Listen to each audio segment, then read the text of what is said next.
Hey, hello guys, it's How to Tech Simplified, and in this easy tutorial I will be showing you how to actually fix the Roomba error code 5. Now it's a very common issue which a lot of Roomba users get into. Now the thing is, your right wheel is stuck and cannot turn anymore.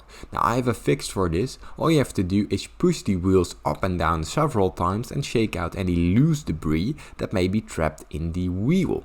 Now it can be that there's any debris stuck inside the wheel, so get it out. Now make sure that there's also no hair inside the mechanism, so that's a common issue as well. Now from there, briskly turn both wheels by hand, ensuring that they turn freely and that each wheel exhibits the same amount of resistance, so that the left and right wheel act the same.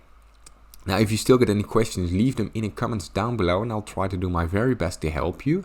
If you can't manage to actually fix error 5, simply contact iRobot customer care and they will try to help you out. If this tutorial helped you in any kind of way, please leave a like and subscribe. It helps me out a lot, but most importantly, thank you for watching.